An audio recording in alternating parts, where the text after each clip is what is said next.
going on? Welcome in the Matt Bernier Show. DRF TV, live.drf.com, livestream.com, the Daily Racing Forum's Twitter handle at DRF Inside Post, as well as the Daily Racing Forum's Facebook page. My name is Matt Bernier. You can follow me on Twitter at Bernier_Matt. This is the recap edition of the Matt Bernier Show, taking a look back at some racing action from this past weekend. That would be the weekend of August the 25th, the main event of the entire Saratoga meeting, the Grade 1 Travers, as well as a bunch of other Grade 1 action all over the place. If you listen to this show podcast form like most of you do, YouTube, SoundCloud, iTunes, video.drf.com, as well as Spotify. If you're over on YouTube, click that subscribe button, give us a thumbs up. You'll get all the latest from DRF TV. If you're over on iTunes, write us a little review, give us a positive rating. It's always greatly appreciated. We're going to kick things off right away with the big one, the Grade 1 Travers, 3-year-olds.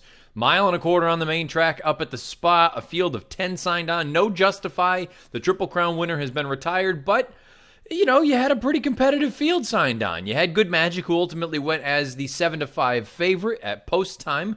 He's one of a couple in here for Chad Brown. He also had Gronkowski, who ended up being the second choice at odds of 3-1. A little bit of an interestingly run race, and also a little bit of just an interesting day all around up at the spot. We'll dive into that as a whole after we go over this race. And first things first, let's take a look at the stretch run. And it's Catholic Boy. Catholic Boy has taken the lead on the outside. Mendelssohn is full out toward the rail. It's 5 lengths back to Bravazzo, who's now third. Then Vino Rosso and King Zachary on the outside. They're coming down to the 16th pole. Catholic Boy is pulling away. He's so impressive today, the others didn't even have a prayer. Catholic Boy rolls in the run. Happy Travers. Catholic Boy gets the job done for Jonathan Thomas and Javier Castellano at odds of 7-1 over Mendelssohn for Aidan O'Brien at odds of 13-1 and Bravazzo for the coach Wayne Lucas. Rounds out your trifecta at odds of 10-1. If you played the try, coming back for 50 cents, $744 and a little bit of coins. A little bit of coins, 25 cents. Let's take a look at Catholic Boy a little bit. 6 of 9 lifetime, 7 times in the exacta, $1.8 million in career earnings, owned by LaPenta, Madicket Stables LLC, Sienna Farm LLC, and Twin Creeks Racing. Trained by Jonathan Thomas. Bred by Fred W. Hertrich III and John D. Fielding in Kentucky. Ridden to victory by Javier Castellano for a record 6th victory in the Travers Stakes. And you see the pedigree at the bottom of the horse card. This horse is by More Than Ready, out of a Bernardini mare named Song of Bernadette. 104 Beyer speed figure for Catholic Boy, winning this year's Travers. 118 time form U.S. rating. So again, I've brought it up in the past. You want to use a very rough comparison, about 20-point difference. And that doesn't really match there when you look at it. I mean, if you take 20 off of the time form U.S. rating, you're only looking at about a 98 as opposed to a 104 Beyer that they have assigned for him. So a little bit of room for sort of discerning what you think. You're ultimately the handicapper. You need to decide if you think this is an accurate number or not. Mendelssohn, a 99 Beyer, and a 115 time form U.S. rating. Bravazzo, a 97 Beyer, a 112 time form U.S. rating, and King Zachary, a 95 Beyer, and a 110 time form U.S. rating. When you look at Catholic Boy, he comes home, gets his final quarter in 25.63, as opposed to Mendelssohn, who comes home in 26.33. You look at the third and fourth place finishers, final quarter miles of 25.45 and 25.33. You would expect that because they were coming from the back of the pack, and at face value, usually the horses coming from the back are going to do their best running at the end of the race. When you look at it compared to Catholic Boy, though, who was up there prompting the pace throughout, I think it just makes Catholic Boy's effort that much more impressive. You listen to Jonathan Thomas, it's a very interesting sort of plan that they have mapped out for him to get to the Breeders' Cup Classic. It sounds like he's likely, I shouldn't even say likely, possible, but if all goes as planned, it sounds like this is what the plan's going to be. The Hill Prince against 3-year-olds on turf at Belmont Park, that would be on October the 6th. Mile and an eighth as opposed to the Jockey Club Gold Cup. That's still a possibility, though, although Thomas has made it clear the notion or the thought of going up against Diversify at this point right now, not necessarily high on their list. So, and look, the turf to dirt move has worked successfully for this horse, very clearly. I had said in the preview edition that I was not totally convinced that Catholic Boy was not better on dirt than turf, although all of his major success had come on turf. I'm even more firmly in that camp now. I think he is a better dirt horse than turf horse. Doesn't mean he cannot win on either surface. I think this is an instance where you just have a very, very talented horse that can do a little bit of everything. Distance isn't a problem for him. He has some nice tactical speed. This is the perfect trip. That I could not have drawn it up any better than the way that it played out. Now, is he good enough to take on his elders? Right now, he's a little bit slow. But there's a scenario where, again, this is that time of year where I think you get that big bump up for the 3-year-olds when they finally are forced to take on older horses for the most part. There's a few 3-year-old restricted races still left. This is that time of year when they can take that step forward. So can he improve from a 104 to a high sort of 108, 109 or a low 110? Yeah, it's possible. I don't think it's totally out of the realm of possibilities. I think it's also heartening if you're a fan of Catholic Boy to know that the Breeders' Cup Classic's at Churchill Downs this year, and so many people, whether you believe it or not, whether it's urban legend or what, that the main track at Churchill it plays a little bit kinder to turf horses as opposed to some of these other main tracks. Let's just use Santa Anita as an example. So clearly, again, Catholic Boy, I think he's just a really talented horse. I think he can do a little bit of everything. I'm going to sit here and say Mendelssohn running second. He's not as good as I thought he was, but he's a hell of a lot better than many of you thought he was.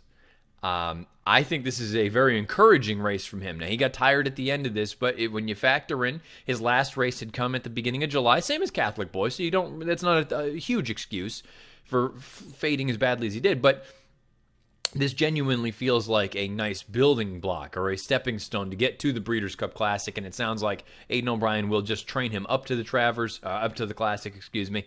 I think this is an instance where, is it impossible to think that he moves forward out of this race? No, not at all. The question now becomes, can he move forward enough to not only defeat Catholic Boy, but can he defeat Accelerate? Can he defeat Diversify? Can he defeat any of the other older horses that show up for a race like that?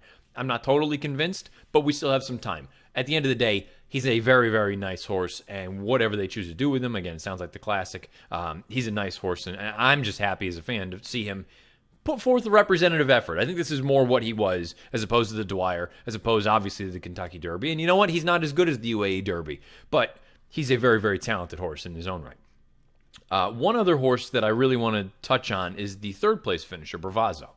I thought Bravazzo, to me, outside of the top two, and this sounds like Captain Obvious, I thought he was very clearly the third best horse in this race. He finished third in here, but he was one of the only horses making up any sort of significant ground from the back of the pack. It sounds like Lucas wants to point him to the Pennsylvania Derby on September the 22nd. Lucas's quote after the race, nobody was closing yesterday, or this was on Sunday. Nobody was closing yesterday. He was the only one. It's hard to beat them when they get the dream trip those two got. I kind of look at it and say yes and no. They have the dream trip because they put themselves in that position and no one else did. But I will say with Bravazzo, I was very encouraged by this effort. Again, he came home with the second fastest final quarter, 25:45. And on the far turn, there was a scenario, or for a moment, I thought he was going to run last because Luis Saez is scrubbing on him, and he's just kind of fading to the back of the pack. But then he starts picking it up in between horses, and he finishes very well. I have a funny feeling he's sitting on a career best effort. Don't ask me why. I don't really have any sort of concrete proof of that, other than the fact that I thought this was a very encouraging effort from him. I don't know if he's good enough to win a race like the Pennsylvania Derby, but he just shows up each and every time. He's a very, very honest horse, and it's hard not to root for an honest horse trained by someone like Wayne Lucas. Hard not to root for them. I think he's interesting, and I will, if they do go to the Pennsylvania Derby, I would seriously consider him a major threat in there. And you know what? He would be the kind of horse, if they choose to go to a race like the Breeders' Cup Classic, which we still have a ways to go, I don't think he can win, but he is that kind of horse in a race like that at 40-1. Could he run third or fourth? Absolutely, and perhaps that's the thing that makes your Breeders' Cup weekend, and maybe that makes your entire weekend, or even your entire year. If you hit the trifecta or the superfecta using this horse underneath some of the logical ones, and it comes back a nice price. As far as the rest of the field is concerned, King Zachary, I know a lot of people are impressed with him. I thought he did. He finished well, and again, he came home faster than anyone else in that final quarter mile. I guess the reason I'm not more excited about a horse like that is because he has no early speed whatsoever. So in these dirt races, you're going to need an absolute pace meltdown if he's going to come with it. And Dale Romans even said, he goes, I just don't know why he's so far back early on in those races. if he's coming from last in some of these big spots, I can't trust him as far as a win contender is concerned. Vino Rosso continues to just be a little bit. He runs in spots, and I will not trust him. I said it in the preview edition. I'm saying it now. I won't trust him in any race that he shows up in until he proves that he can put it all together, and maybe he never will. Trigger warning: I want him at shorter distances. Said in the preview that I think he's talented. He didn't have the cleanest of trips in this spot. He was down on the inside, and he had to wait a little bit in between horses. But again, the distance I don't think is his friend. I think he's a talented horse. I would like to see him going shorter distances.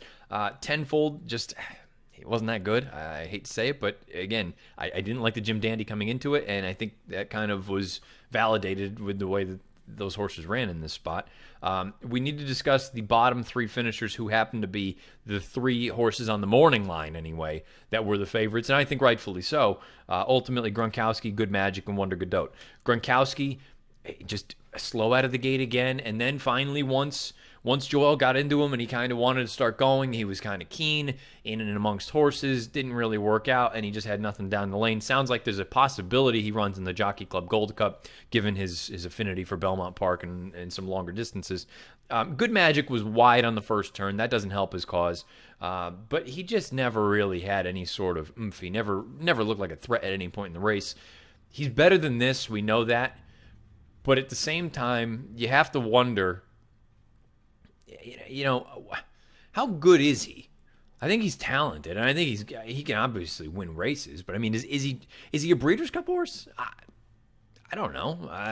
He hasn't really done anything to prove to me that at 10 furlongs against the best of the best. And I know he ran second in that Kentucky Derby, but is he really a Breeders' Cup Classic horse? Maybe he's a dirt mile horse. Maybe he's something different. I don't know. You obviously know he's better than this, though.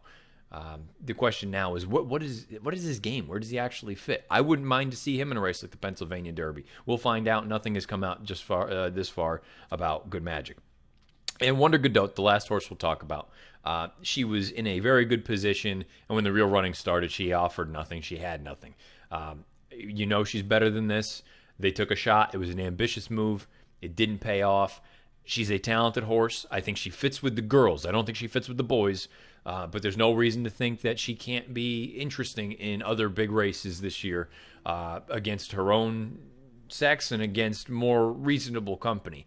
The distaff might be a little bit tough for her, but at the end of the day, if that's ultimately the goal for them, I think it's an interesting spot. And again, you would have to give her consideration if she showed up there.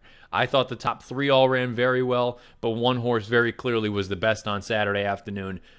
Catholic Boy proves that the main track is not a problem for him. He gets the job done in the Grade 1 Travers, 104 Beyer speed figure, 118 time form US rating. Could be prepping for the Breeders' Cup Classic on turf in the Hill Prince, and if not there, possibly the Jockey Club Gold Cup.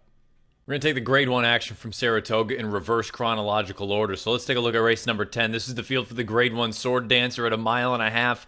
And, this was an interesting race to take a look at and to consider because you had a number of horses exiting the Bowling Green, the local prep for the Sword Dancer, but that came over an absolute bog, and it really felt like there were only a handful of horses that handled the surface as opposed to others that absolutely despised it. Then you had some fresh faces that were coming in that were a little bit intriguing, but you really needed to kind of make a decision what you thought of that Bowling Green as a whole. Shockingly enough, the two horses that dead heated for the win in the Bowling Green, they run 1-2 here in the Sword Dancer. Here is the stretch run of this year's Sword Dancer. Glorious Empire still there in the Sword Dancer. Set down for another furlong, trying to keep this lead. Channel Maker is 2 lengths behind in second. The others need to get going now. Spring Quality is third, and Glorious Empire still got run. Glorious Empire's gonna do it all the way under Julian Leparoux taking the Sword Dancer. Glorious Empire, now a Grade 1 winner. He gets the job done in the Sword Dancer over Channel Maker, the horse he dead heated with in the Bowling Green, and they are followed in third place by Spring Quality for Grand Motion at odds of 5-1. Let's take a look at Glorious Empire a little bit further, shall we? 9 for 23 lifetime, over $850,000 in career earnings, owned by Matthew Shera. Trained by Chuck Lawrence, bred by Patrick Grogan in Ireland, ridden to victory, brilliantly handled on the front end by Julian Leparoux. You see the pedigree at the bottom of the horse card. He's by Holy Roman Emperor at a pivotal mare named Humble and Proud. 106 Buyer Speed Figure, 127 Timeform US rating for Glorious Empire, winning this year's Sword Dancer. Channel Maker gets a 103 and a 124. Spring Quality a 100 and a 123. Everyone else is sub 100 on the buyer scale. And then you've got a couple of 120s sprinkled in there from a Timeform standpoint. I'm going to be totally frank and upfront about this. I don't know how to handle the turf division anymore. It feels like it is just such a mishmash right now, where perhaps Glorious Empire is now the king, but and maybe I just need to wrap my head around the idea that a horse that you could have had for $65,000 last summer is now the best turf sort of long distance horse that we have in the United States. Maybe it's bad for me to be a little bit cynical of that and be a little bit skeptical. And who knows, maybe it'll cost me again, because these were two of the horses that I just tossed entirely. I said, I think they handled that boggy turf course in the Bowling Green better than anyone else. Maybe they're just coming into their own, and totally possible with Channel Maker. He's a 4-year-old, and he's always hinted at some ability, but I feel like I know Channel Maker. He's that kind of horse that more often than not, there's going to be one horse that he can't get by. Now, the nice thing about this effort from Glorious Empire was he went fast early to establish the lead. Leparoux threw down a 23 opening quarter. And the 1.25 mile fraction Timeform US has color-coded blue, meaning it was slow and possibly helping those two horses that were forwardly placed. But I like that he threw down that 23 quarter for the opening, and the final quarter, he came home in 22.55. He ran every step of the way. So, maybe I do just need to admit that this is a horse that has turned a corner, and he's really turned into something. The 106 buyer, that makes him a threat in any race. And that early speed that he's got. I guess I'm afraid, I'm having a hard time fully buying in. And who knows, maybe it'll bite me again. It sounds like, according to Chuck Lawrence, definitely going to consider the Joe Hirsch and then go to the Breeders' Cup. The races are all spaced a month apart, and he's doing very well on that schedule. And look, whatever they're doing, I would say keep going, because right now he's in raging form.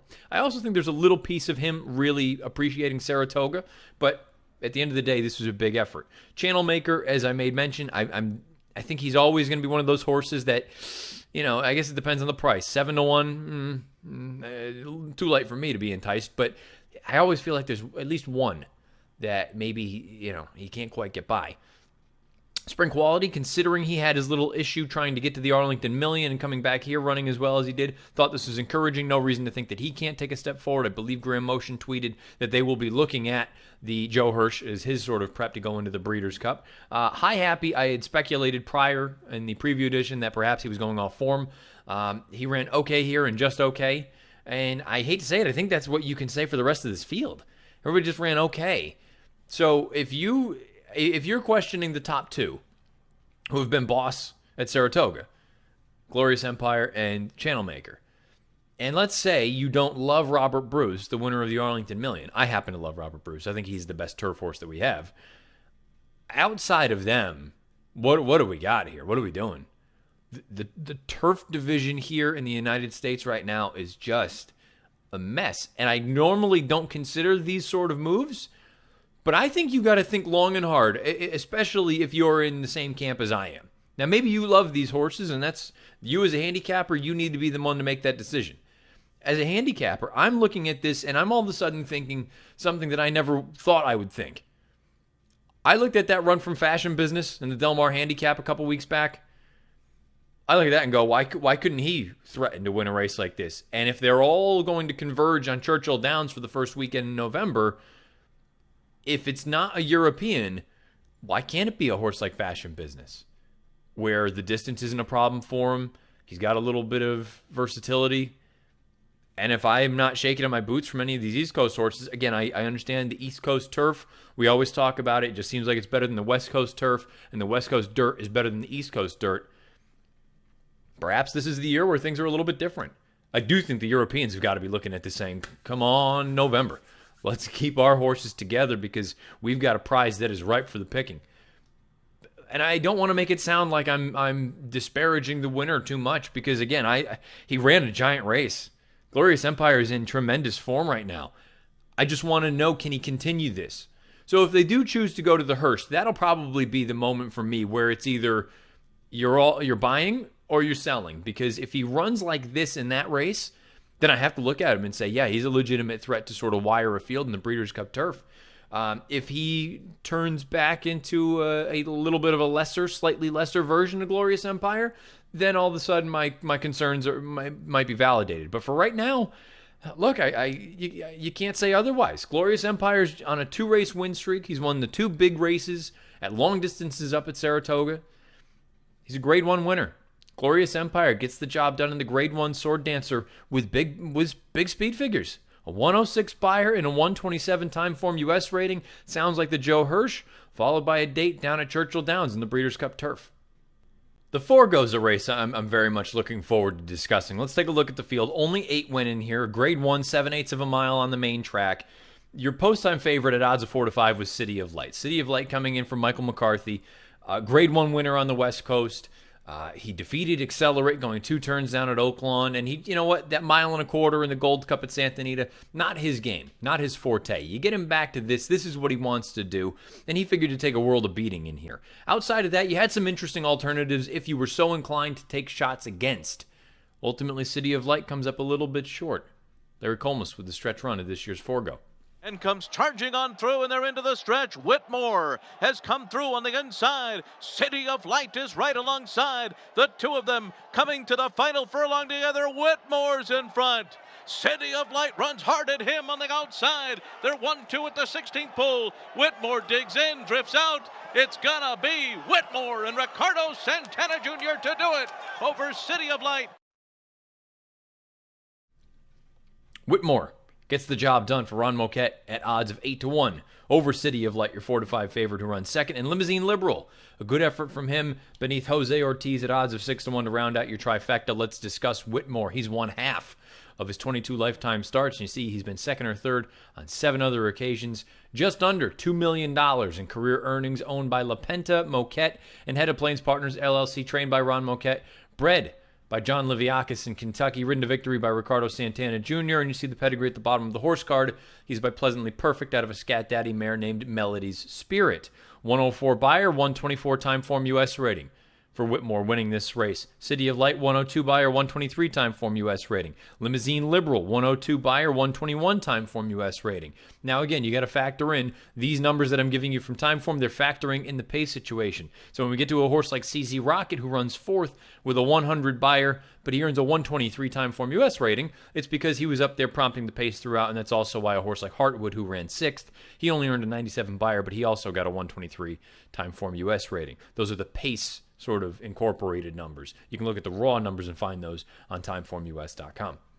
Whitmore comes home in 1274 as opposed to City of Light comes home in 1283 as opposed to Limousine Liberal, who flew home in 1249. Now, look, this race is a tale of 2 trips between the top 2 horses. Whitmore, you will not see a better circumstance play out in a horse race than the one you saw with Whitmore. Because he's in there, he's moving very, very well in behind horses, but pretty quick Ricardo Santana is going to have to make a decision. Where am I going to go to find a hole until Heartwood decides to float about a path and a half off the rail, and it's right there sitting in front of you. Santana pushes, he goes, and boom, that's that. There are some people that believe that the inside portion of the main track at Saratoga on Saturday was advantageous from where you wanted to be. I don't think it hurt, but I don't think it was the end-all be-all that some are suggesting it was. And again, how different is that than a normal day? The shortest distance around the track is down on the inside, and unless it's a dead rail, which certainly wasn't the case on Saturday, isn't that usually where you want to be? I think Whitmore had all the best of it. I don't want to take anything away from the effort, but it was an instance where he had just an absolute dream situation. Ron Moquette, after the race, they're talking about looking at just one step at a time. They're going to let the horse take them. Certainly, there's an eye on the Breeders' Cup, but the next spot for them sounds like it's going to be at Keeneland in the Phoenix. That's going to be on October the 6th. Let's talk about City of Light. City of Light breaks from the far outside, post number 8. And I've seen and heard some whispers on Twitter about people being critical of the ride from Arad Ortiz Jr. My rebuttal to that would be, what is he supposed to do? Sure, he's stacked 4 or 5 wide basically throughout, but Do you want him to take him all the way back? Do you want him to hustle and push him to the front end? Which, by the way, if you had done that, you're going to go 22-2, 44-4 for a half mile, and basically the majority of the pace ends up the track. Would you have rather him done that? And then he's going to get bashed for that. Thought it was a perfect ride. You're on a 4-5 shot. Keep him out of harm's way, and you think you're better than these horses. The thing I think that got City of Light beat, not only a good effort from Whitmore, and perhaps, again, he carried a heck of a lot more ground. I'm concerned that there might be something a little off with City of Light. I know some folks don't like to listen to the lead change situation. He has always been like clockwork. And then all of a sudden here, this day, he is very, very late with the lead change. That coincides, with his trainer, Mike McCarthy, saying they've had a stubborn foot bruise that they've been dealing with this horse, and that forced him to change the plan from running in the Whitney to run here 3 weeks later in the Forego. A stubborn foot bruise, you're incredibly late to change leads, and you had never been late to change leads prior. I don't like it. Doesn't make me feel good. It's an instance where perhaps he just needs a little bit more time and things are going to get ironed out, and we haven't heard anything about where he may or may not go. This would be an instance where I would be looking at it saying, as well as he ran here on Saturday, I would be a little bit skeptical, or maybe I would just put it this way. I'd be more inclined to take a shot against him wherever he shows up next because of what I saw on Saturday. As far as the rest of the field is concerned, Limousine Liberal thought it was a very good effort from him. Keep in mind, he likes Churchill Downs. That's where some of these big races are going to be come November, the first weekend. CZ Rocket, same can be said for him. I do wonder, and I understand he was close to that pace, I do wonder if he's one of those horses that when the real sort of, when he gets tested for class, does he quite pass it? Not totally convinced just yet. No dozing, I can't really sit here and have any excuses. I liked him in this spot, and I just thought he wasn't as good as the top four. Awesome Slew is the last one that I really want to touch on because there's still a scenario where in the preview I spoke about it, and I said I'm not entirely convinced that he is what he once was. He's 5 years old now, and perhaps he's lost a step because that optional claiming effort, he just never threatened. I'm going to be a little bit kinder now, probably because he's going to offer value wherever he shows up next. This instance here, John Velasquez has him well behind the field. There's an honest pace in front of him, so he had something to run at. Keep him down on the inside. If you believe that inside was good, he had that going for him as well. But when it looked like he was starting to run, because he essentially was following Whitmore is able to go through. As Awesome Slew was starting to go, Heartwood drifts down a little bit to the point where John has to sort of tighten up on him, and he can't go on and can't really fully push on him. I think this is I think he was going to run well. I don't know that he was going to win or threaten for the win, but I think he would have gotten pretty darn close to hitting the board, considering he was only a handful of lengths back from third. He was not allowed to go. Keep in mind, he likes Churchill Downs. The one-turn mile might be a little bit far for him, but if he shows up in some sort of a prep spot, or perhaps it's a race like the ACAC, which I believe he won last year, don't totally write Awesome Slew off just yet. I didn't love him coming into this spot, but now I've got a couple of races that probably don't look great on paper. This one is better than it's going to look on paper, and I think he was going to run a little bit. Awesome Slew, he may be one that you want to file away in your DRF horse watch. One that you probably also want to file away, Whitmore. He's a grade 1 winner now. We've always known one turn, that's his game. He's a grade 1 winner at 7/8 of a mile now, and I even think he's better going a little bit shorter. It'll be interesting to see how they get him to the Breeders' Cup Sprint, or if they choose to go somewhere else, because this was a win and you're in for the dirt mile.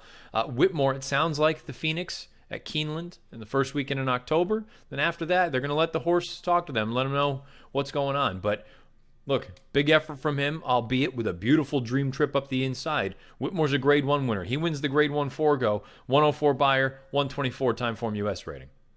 Counterpart to the grade 1 Forego, the grade 1 Ballerina, fillies and mares 3-year-olds and up, going 7/8 of a mile on the main track. Let's take a look at the field. Again, only 8 signed on in here. Your post-time favorite coming in from Southern California, Marley's Freedom. She went off at odds of 9-5 for Bob Baffer, and I suppose there were questions about the Great Lady and the race that she was exiting, about how good it was. You had seen the second and third place finishers came back, and they only registered high 70s buyers. Would she be able to handle the ship? X, Y, and Z. No sweat. It's Baffert and Smith in New York. Stop. Stretch run of this year's Ballerina. outside. Lewis Bay is there. Finley's Lucky Charm. Ivy Bell's coming up the rail. No place to go for Still There, who's behind a wall of horses. Marley's Freedom in front with a furlong to run. Mike Smith lets her loose and she turns it on. Marley's Freedom pouring it on as they come down to the wire. She's going to win the Ballerina, going away by 3.5 lengths. Still There was... Marley's Freedom gets the job done over Still There over Lewis Bay. That is your trifecta. If you decided to play it for 50 cents, comes back $54 and some change. Let's take a look at your winner, Marley's Freedom. She is 6 of 12 lifetime, 8 times in the exacta, over $628,000 in career earnings. Owned by Cicero Farms, LLC, trained by Bob Baffert, bred by Jack Swain III in Kentucky.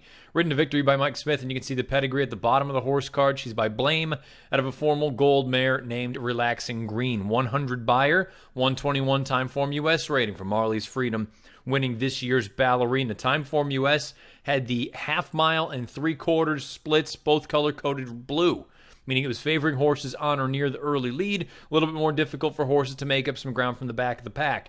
Marley's Freedom, she was kept out in the clear. She was ridden very similarly to the way that City of Light was in the Forego. And you didn't hear a peep about this ride saying, oh, a terrible ride from Mike Smith. No, he did what you're supposed to do. Keep him out in the clear. If you think that you're on a monster, don't get him in harm's way. Go on with it. That's exactly what he did.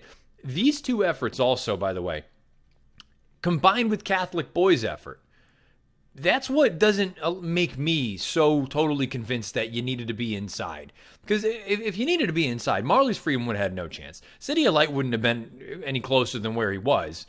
And Catholic Boy, he would have been at a great disadvantage to Mendelssohn, unless you just think that these three performances were superior, which is possible. It's not totally out of the realm, but it just makes me look at it and go, how inside favoring could it have been? We'll talk about another race here momentarily that I think initially led people to think that, and myself included. And then I kind of cooled off on that. Marley's Freedom is a very, very talented horse. There's no denying that. And when you look at a division like this, where it just kind of feels like nobody has taken the initiative and nobody is stepping up and putting forward, consistently good efforts. You usually get flyer here, and then all of a sudden, the next race you're going to be the 2-1 favorite and you run 7th. There's been very little consistency. Marley's Freedom has been consistent. Now, is she as good as a horse like Selcourt, who, again, if Selcourt were ready to go for John Sadler, perhaps she'd be the boss. But I tell you what, Marley's Freedom, I like that she has tactical ability. I like that she has versatility. She's shown in that Great Lady M that she can sit well off the pace and come with a run. I think she's very, very talented. It sounds like she's going to be pointed to the Filly and Mare Sprint. Whether or not she runs again between now and then, that remains to be seen. Baffert was a little bit non-committal. Marley's Freedom, I think if she shows up there, she obviously is one of the horses to beat. And keep in mind the importance of looking at the difference between a race like the Forego and a race like the Ballerina. The Forego is at 7/8 of a mile. Some of those horses will have to run in the sprint at 6 furlongs. Some of them will have to run in the dirt mile at 8 furlongs. The Fillies and Mares, the 7/8 race, that's what the Filly and Mare Sprint is. So there is a little bit more to be gleaned, I think, from these races, the 7/8 races for the girls as opposed to the boys, because this is what they're going to be doing for the Breeders' Cup. I liked Still There coming into it, and I like her coming out of it. I think she was a little bit unlucky, not by anyone's doing. It was just unfortunate luck for David Cohen that he couldn't find anywhere to really go with her. They turned for home. She's in behind a wall of horses. He thinks about going down to the inside, realizes that's not going to work. And I think he did the right thing at that point, say, we've got to get out here as soon as possible. Unfortunately, we've talked about it in the past. The shortest distance between 2 points is a straight line. Doing a little zigzag against a good horse like Marley's Freedom, it's not going to work. The fact that she was able to come on to finish second, her first time really taking on good quality company. And she was kind of coming off of slowish fractions. She's paired up 94 buyer tops right now. She earned a 116 time form U.S. rating here. I think there's a race for Still There, and I think it's going to be a big one. I don't know if they're going to try to point for a race like the Breeders' Cup Filly and Mare Sprint, or if they're going to look at other spots, other opportunities. I'll tell you what, there's a race for her. She's going to win a big race.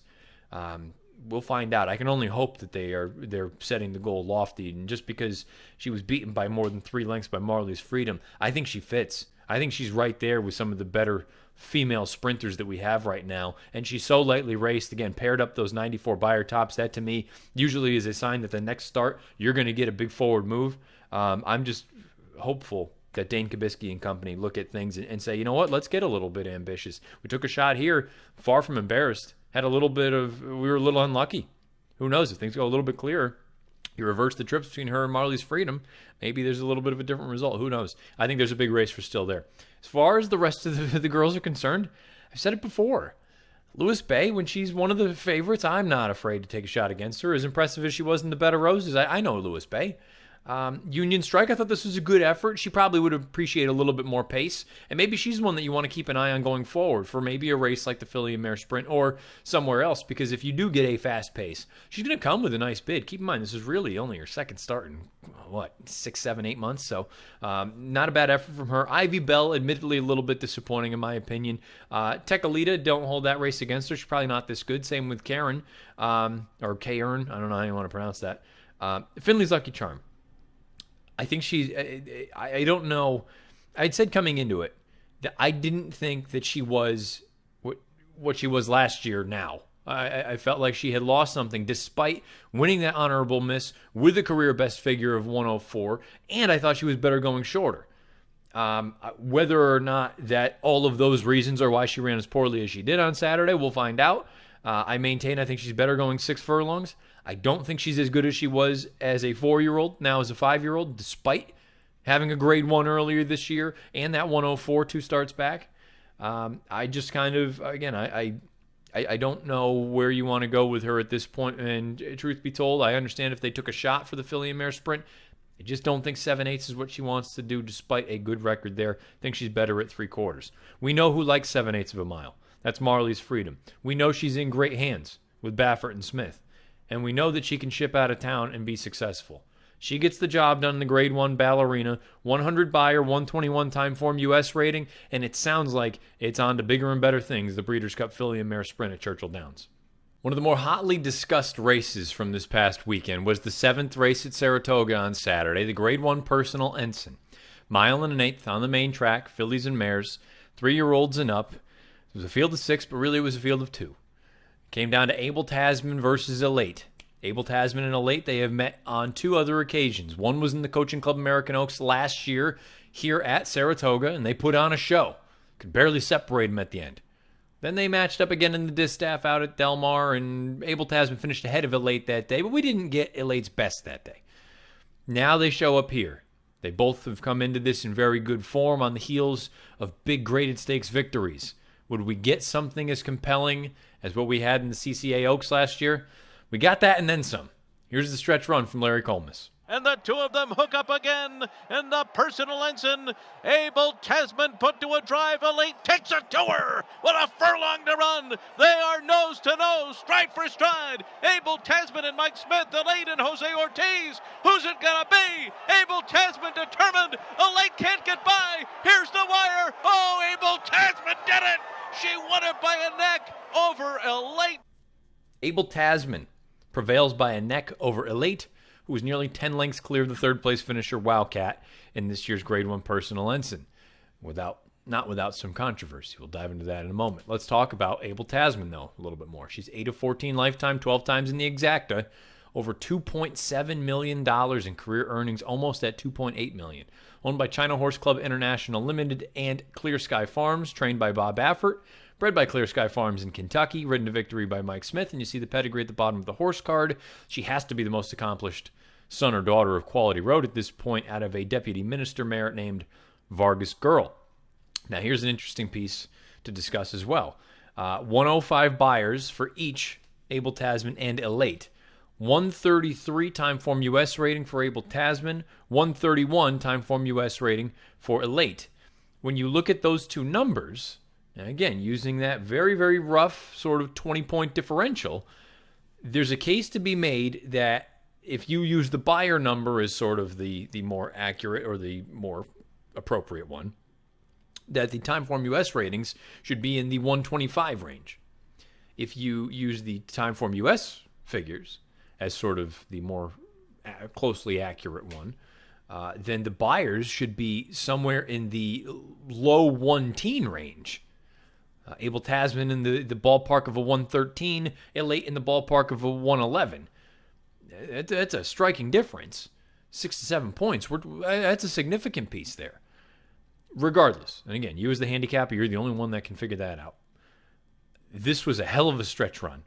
They've done it again. 2 consecutive years at Saratoga. I doubt we'll get 3 years in a row, but you can only hope that you get such good racing from such high-quality animals as what we got on Saturday and what we had last year as well. The bumping situation. I tweeted immediately after it happened. I understand Elate was coming in a little bit. She was a little bit drifty down the lane, even coming off the top of the turn. She kind of drifted out a little bit, and then she just did a little bit of this. Abel Tasman was very straight, and I think that's the difference. And I understand maybe it's not this basic and this straightforward, but Abel Tasman was straight as an arrow. And with Elate moving that little bit and under right-handed urging, she comes in a little bit. She comes in probably a path. I thought Abel Tasman, when she got hit left-handed, she came out at least a path. And I thought she was the one that initiated the contact. Because at that point, I thought Elate had sort of straightened out her course. I would have disqualified Abel Tasman, considering the margin of victory was a neck. If it was a length and a half, I would have said, no, you were never going to beat her. Some people believe that she was never going to beat her if they ran around again. We'll never know. I think it was enough to make a difference, and I think they should have disqualified Abel Tasman. But I had said, and I made it clear, I'm not going to be surprised either way. Whether they kept it up or they took her down. Yeah, either way, I'm not going to sit here and throw a fit like many people did. I don't think it was so cut and dry. I think it was one of those, it was a judgment call. I think they should have DQ'd her, but they didn't. I'm not offended by it. We've seen more egregious not be taken down. So, because they didn't take her down for this, I don't think it's worth crying over spilt milk. What we do know is that they're very clearly, I think now, with the defection of Unique Bella, and I thought this even before Unique Bella went away, these are the 2 best older fillies or mares that we have in the country running. There's no question about it. They, from a speed figure standpoint, they continue to improve. Their final 1/8 of a mile in here, 12:34 and 12:30 respectively. Compare that to Wildcat, came home in 13:02. And Wildcat was a really nice horse in South America, and she's been okay here. But I mean, they're not in the same class, same ballpark. Bill Mott, who is usually, first let's start with Abel Tasman. Sounds like they are most likely going to train her up to the Breeders' Cup Distaff. You have a number of positives for Abel Tasman going into the Distaff. Mile and an 1/8, not a problem for her. Churchill Downs, not a problem for her. She won the Kentucky Oaks there. Baffert and Smith win everywhere. They're winning everything. It does. I mean, whatever they touch turns to gold. And now this sort of this speed that she's brought to the table, that really, again, that can be such a difference maker. Now, I think Elate ran the better race on Saturday because she was wide on the first turn, and I know she saved ground down the backside and really rounding the far turn. She split horses, but all things considered, I think she ran the better race because she carried more ground. But to be fair, Abel Tasman was out there pushing the fractions, 23-1, 46-3, 10-1 for 3/4. These were 2 giant efforts. Elate, Bill Mott is usually one of the more, I don't want to say soft-spoken, but more conservative sort of trainers that we have in the country. And he was very, very clear about a couple things. Let's start off with the DQ. Mott on the disqualification. I just think it was a bad call. I don't see how they could determine that it did not alter the outcome of the race. I don't think anybody or their brother could tell what the outcome was going to be. Looking at the 16th pole, I don't think anybody knows.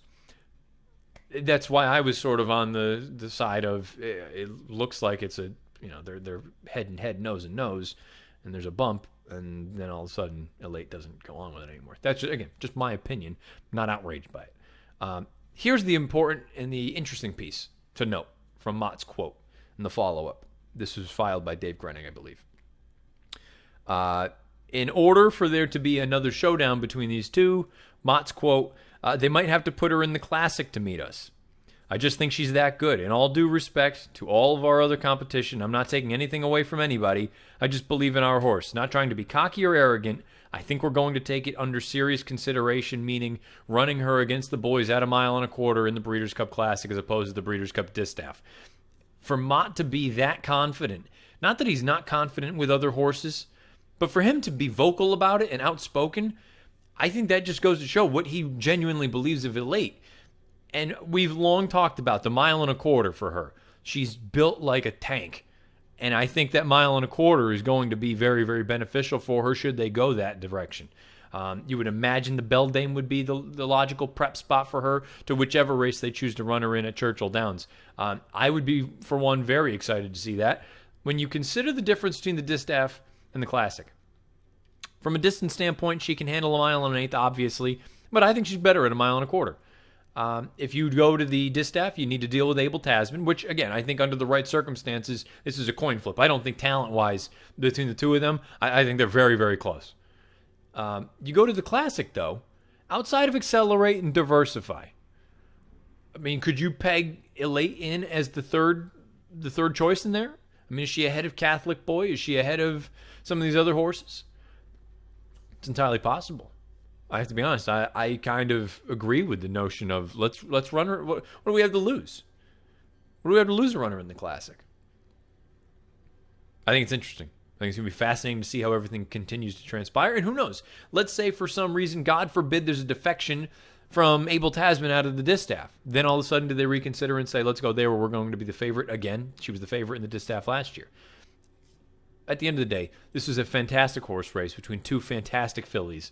And you have to look at it and say, this is what gets the juices pumping. Even if you're just that diehard gambler, you got to look at this and respect it. You got two athletes throwing it down, and they put on an absolute show for the second year running up at Saratoga, going 9 furlongs. Abel Tasman, again, just gets the better of Elate, not without some controversy. They both earn 105 buyers. They both earn 131 plus Timeform US ratings. They're very clearly the two best older fillies that we've got going. We may not see a matchup between them again, though, because Abel Tasman sounds like they'll train her up to the Breeders' Cup Distaff. Elate, Mott and Company thinking long and hard about it. She might be running the Breeders' Cup Classic at 10 furlongs against the boys. I thought one of the more impressive performances was the first Grade 1 of the day up at Saratoga on Saturday. Here's the field for the H. Allen Jerkins, formerly known as the King's Bishop, 7/8 of a mile, the 3-year-olds on the main track. You had the field of 9 signed on. This was really, though, from a speed figure standpoint, you had two horses that were basically head and shoulders above everyone else. You had Forensic Fire, who was so impressive winning the Dwyer. He defeated Mendelssohn. He defeated a number of other decent horses. But his running style could possibly compromise him in a race where it looked like the main competitor was going to have a major advantage. That being Promises Fulfilled, coming into this race on the heels of a smashing victory in the Amsterdam a few weeks prior up at the Spa. What did we get on Saturday? Larry Colmus with the call. Trumpets into contention too, and on the far outside it's Forensic Fire. Promises Fulfilled taken on by Engage. 7 Trumpets is down on the inside. Forensic Fire is closing in, and so too still having fun on the far outside. But Promises Fulfilled is still there close to home. Promises Fulfilled is going to win the Allen Jerkins by a length and a half. 7 Trumpets was second. Forensic Fire was third. Promises Fulfilled, 6-5 favorite, gets the job done. He wins the H. Allen Jerkins over 7 Trumpets, another Dale Romans trainee at odds of 32-1, who runs second, and Forensic Fire runs third at odds of 5-2 as the second choice. We played the trifecta for 50 cents, $61.62. Let's take a look at Promises Fulfilled. 5 of 9 lifetime, 7 times in the money, $770,280. Career earnings, owned by Robert J. Barron, trained by Dale Romans, bred by David Jacobs in Kentucky. Ridden to victory by Luis Saez, and you see the pedigree at the bottom of the horse card by Shackelford out of a marquetry mare named Marquis Delivery. 99 buyer. Now again, here's another one of those. It just feels like there were a number of those on Saturday up at the spot. 99 buyer for Promises Fulfilled. 97 for 7 Trumpets, 96 for Forensic Fire, and 95 for Engage. When you compare those to the Timeform US ratings, you get two totally different stories. Because Promises Fulfilled, the 99 buyer he earned, pales in comparison to the 131 Timeform US rating that he earned. And the same can be said for 7 Trumpets with the 124 Timeform US rating that he earned. As well as Forensic Fire with a 123 and Engage with a 125. The interesting thing to note about this suggests that Promises Fulfilled regressed 9 points. This suggests that Forensic Fire regressed somewhere north of 10 points, in the 11-point range, roughly. I have a feeling, and I think a lot of this has to do with Seven Trumpets, because Seven Trumpets has never been a particularly fast horse. But then again, I think it's an instance where you need to look at it and wonder, maybe he just was feeling good Saturday. And also, he, to be fair, and this was what started sort of the inside narrative of the main track on Saturday, he basically rode the rail throughout, and he came and he was loaded for bear, and he finished well. He outfinished Engage, outfinished a couple other horses. I have a feeling that the buyer is light and significantly light. My opinion doesn't make it right or wrong. We'll find out when these horses exit this race. I think there's a real scenario where this is probably closer to the 108 that Promises Fulfilled had earned in the Amsterdam. This is probably closer to that 107 that Firenze Fire had earned in the Dwyer. Keep in mind, Engage, who his race prior, he had earned something in the 101, 102 range. If you want to bump these buyers up, let's just use 7 as a number. So Promises Fulfilled all of a sudden would go up to a 106. 7-point increase for Engage, that would put him at a 102. That's kind of close to what he did last time. That's the opinion that I'm taking, and we won't know for certain until these horses exit this race and come back and run wherever they are going to be pointed toward. I thought this was an awesome effort from Promises Fulfilled. I think he has come into his own when they allow him to do what he wants. He's a one-turn horse with legitimate gas. Timeform US had the half-mile call, color-coded red, meaning it was favoring horses likely coming from off of the pace and possibly compromising the horses that are forwardly placed. Well, guess what? When you look at the chart, that sort of bears out a little bit when the second and third place finishers came from 5th and 6th in field of 9 at the half-mile, and your pace setter was the one that was out there by a length clear. I just thought this was a giant effort from Promises Fulfilled. Finished in 13 seconds flat, and I understand perhaps that gives some fear about maybe the distance isn't ideal for him. Dale Romans didn't want to say anything, wanted to wait and see how the horse came out of it in X, Y, and Z. In my opinion, his speed here is better suited for a race like the Breeders' Cup Dirt Mile as opposed to the Breeders' Cup Sprint. Keep in mind, again, the Dirt Mile is run at a mile, and the Sprint is run at 6 furlongs. This race was run at 7, the Amsterdam at 6.5. I don't know that his speed necessarily translates at the 6 furlong distance. And I understand he went 44 and 1 for a half mile. My point is, you have to run, I think, harder because there will be other horses pressuring you at the 6 furlong distance as opposed to the mile where perhaps he can get out there by himself, clear to the front, going 45 to the half. And if he's by himself, and I know he's going to have to deal with the horse that we'll talk about coming up in the final recap, but if he can clear off there and get a breather at one point and then have something left in the tank as opposed to have to go you-know-what to the wall in the sprint from jump, in my opinion, I don't know where they're going to go with him. I think he's a legitimate threat in a race like the Dirt Mile.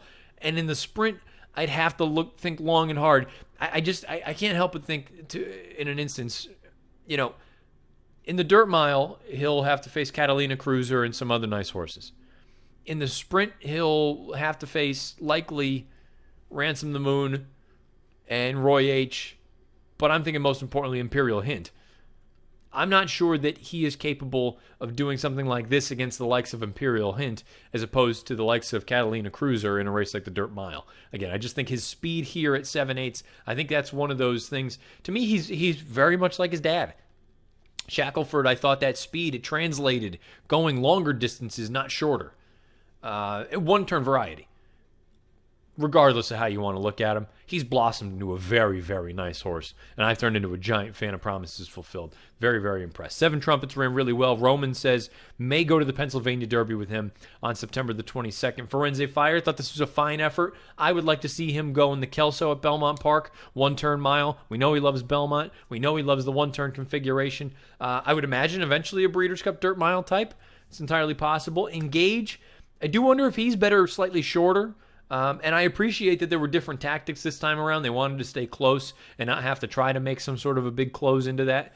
Unfortunately, it just didn't work for him. He was tired at the end of it. I think he's probably better going slightly shorter. And the rest of the field, I don't have a heck of a lot to add. I mean, there were some other horses that were inside telekinesis, but the jury is out on how good he is. And he probably, I think, wants to go longer than this. Mile and 16th mile on an 8th. Gidou, get him back to the turf. They took a shot, didn't work. And then give me a minute in Funny Duck. There was a reason they were the two longest shots on the board at 58 to 1 and 72 to 1, respectively. I have nothing but positives to say about Promises Fulfilled. I think the sky's the limit for this horse. I think he's in great hands with Dale Romans. Another good ride from Luis Saez. You know what? Forget it. I'm on the best horse. Come and catch me. You come and catch me, not me catch you. I think Promises Fulfilled is really talented. If they choose to go, I would like to see him in the dirt mile. If they choose to go to the sprint, I think he's an interesting sort of candidate in either spot. Promises Fulfilled, a 99 buyer, but a 131 time form US rating, and that's all I'll say. I'll throw that out there. Perhaps these buyers are slightly on the low side, and you're going to want to take note of that going forward as these horses continue to come out of it. Again, 99 buyer, 131 for Promises Fulfilled, winning this year's Alan Jerkins. Last race we'll touch on as far as recaps are concerned here this week, out at Del Mar. The Grade 2 Pat O'Brien, 7/8 of a mile, a win and you're in for the Breeders' Cup Dirt Mile. This was the goal for Catalina Cruiser.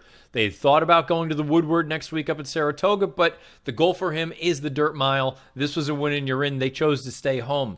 This race looked like it was going to be very, very appealing on paper because you had Roy H., you had Ransom the Moon, you had St. Joe Bay, you name it. You also had the return of Battle of Midway. Long story short, all those horses scratched, except Battle of Midway. He was the one that stuck around. This thing scratched down to a field of 4, and you know what? When that happens and you allow a horse as talented as Catalina Cruiser to get out there and set a moderate pace, he's gonna make you pay. Trevor Denman with the stretch run of this year's Pat O'Brien. They're at the top of the lane now. Catalina Cruiser still just being pushed along by Drayden Van Dyke. Battle of Midway trying hard to make a race of it, but Catalina Cruiser really just a workout for him today, striding away, magnificent looking individual too. Catalina Cruiser and Drayden Van Dyke absolutely cruise in the Pat O'Brien. Battle of Midway. Catalina Cruiser gets the job done. He remains unbeaten in 4 lifetime starts. He wins by more than 7 lengths over the second choice Battle of Midway in his first start since last year's Dirt Mile out at Del Mar, and the third place finisher is Vorticity in a field of 4. Let's talk about Catalina Cruiser. He's 4 for 4 lifetime, over $300,000 in career earnings, owned by Ronis Racing LLC, trained by John Sadler, bred by W.S. Farish in Kentucky, ridden to victory by Drayden Van Dyke, and you see the pedigree at the bottom of the horse card. He is by Union Rags out of a mineshaft mare named Seagull.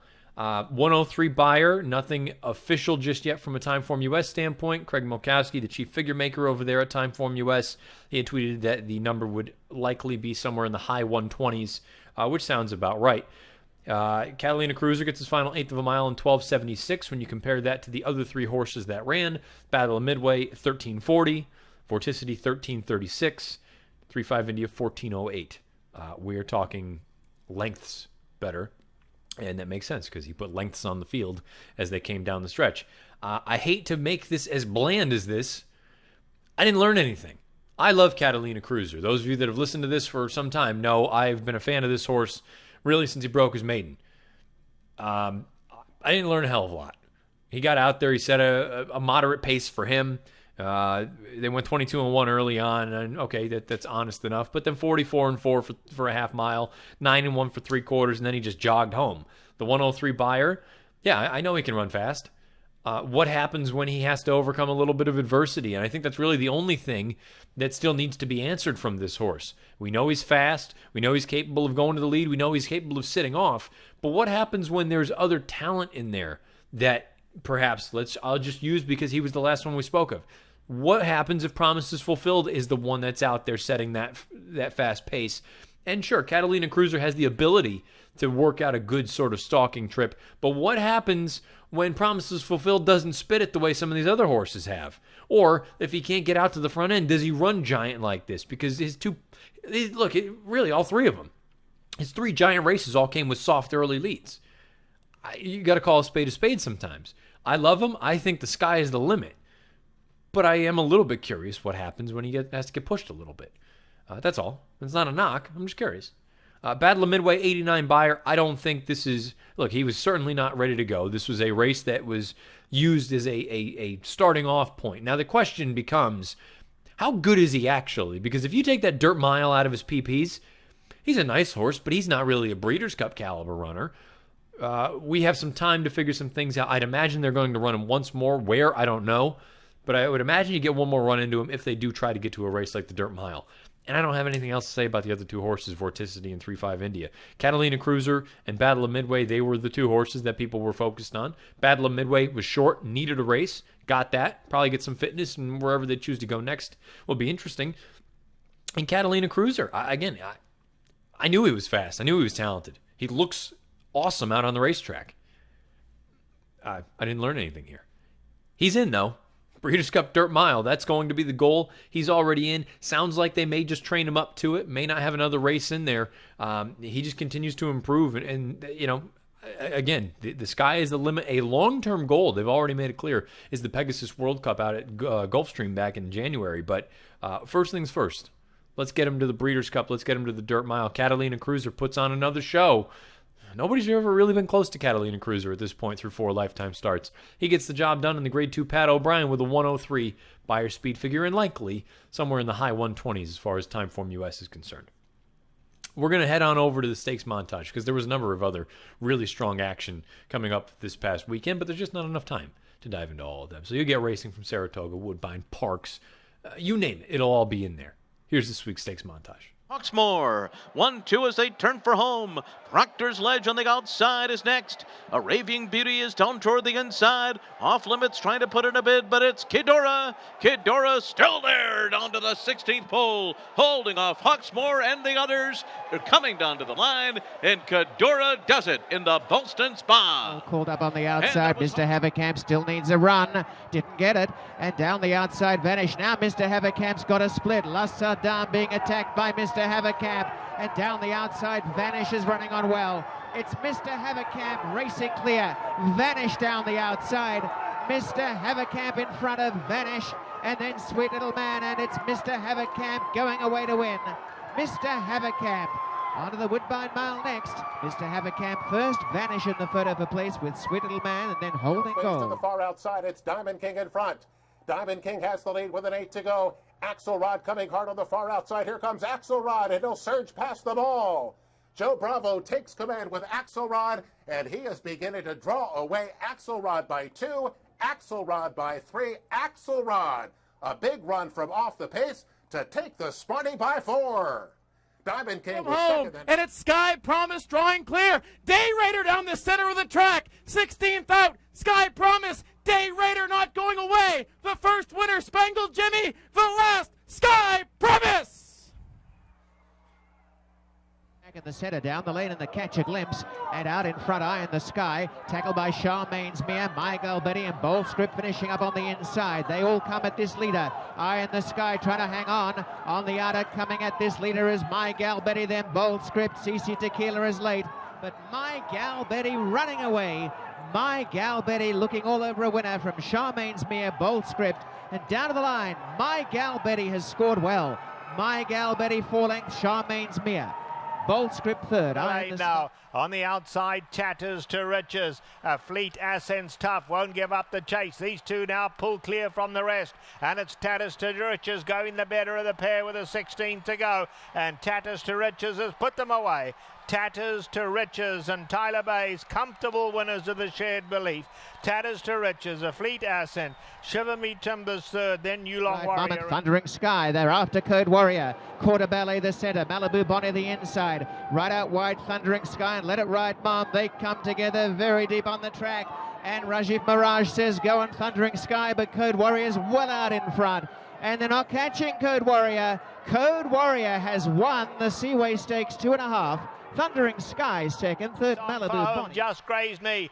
Down the outside comes Well Hello, finishing gamely. Broom battles on down at the rail, but it's True Royalty clear when they come to the 16th. True Royalty just grazed me, but True Royalty's in full flight for the wire, and they won't get her. True Royalty and Drayton Van Dyke win it well. Just grazed me second, Spring Lily third, then Broom and Lamuna. There you have it, this week's stakes montage, and as we always do, let's wrap it right in to the weekend's best performances from a Beyer speed figure standpoint here on the recap edition. 2-year-old males on dirt, Trophy Chaser, a 96.